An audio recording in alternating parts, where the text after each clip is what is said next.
commence avec un personnage que nous connaissons, soit qu'on le voit de temps en temps dans le Téléthon, soit il écrit des ouvrages savoureux. Il a fait une grande marche récemment aussi à travers la France. Et là, de quoi il s'agit? Il s'appelle Axel Kahn. Bonjour William, bonjour à tous. Alors à la une de Métro News, le généticien Axel Kahn propose de réenchanter l'avenir. Alors comment?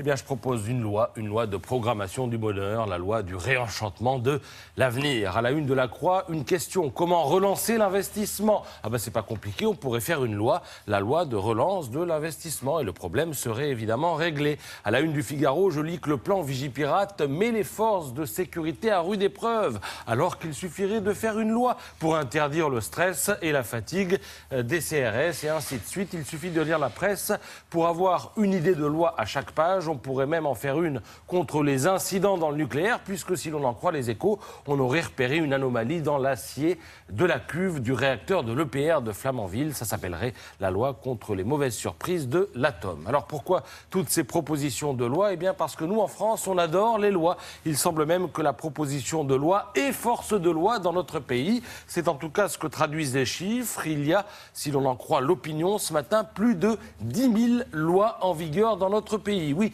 la France est régie par 10 500 lois, alors qu'il n'y en aurait que 1728 en Allemagne. La différence est spectaculaire, d'autant qu'à ces 10 500 lois s'ajouteraient 127 000 décrets et 400 000 normes en France. Alors cette frénésie législative, c'est la grosse colère de l'opinion qui parle ce matin de lois coercitives et intrusives dans le genre. Fais pas ci, fais pas ça. J'en profite pour saluer Jacques Dutronc qui doit nous regarder. Eh bien, le volet prévention de la loi de santé serait un must.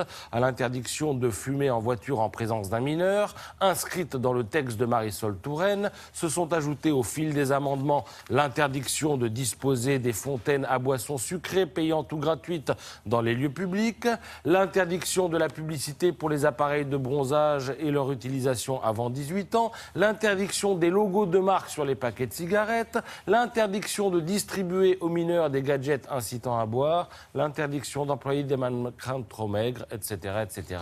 Il y a quelques années, rappelez-vous, Roselyne Bachelot avait tenté de booter les boissons énergisantes type Red Bull, vous vous rappelez, ouais. Hors de France. Ça n'avait pas fonctionné, tentative sans succès. Alors trop de lois tue la loi, c'est la conviction de l'opinion qui convoque Montesquieu et Pompidou. Alors le premier parce qu'il disait que les lois inutiles affaiblissent les lois nécessaires, et le second parce qu'il aurait un jour envoyé sur les roses un certain Jacques Chirac. Ça remonte à 66, l'anecdote.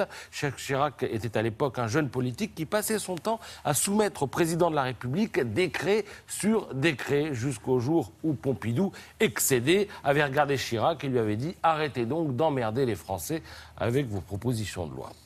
Alors ces lois qui nous submergent ne sont pas le fruit du hasard. Pour l'opinion, elles sont paradoxalement le signe de l'impuissance de l'État. Il aurait perdu le levier économique, donc il compenserait en ayant recours à l'outil législatif.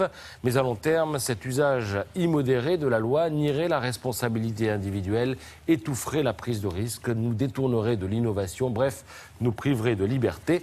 C'est la démonstration que tente de faire Rémi Godot dans son édito. À tort ou à raison, chacun se fera une opinion en lisant le journal du même nom. En tout cas, le débat est intéressant. Merci beaucoup.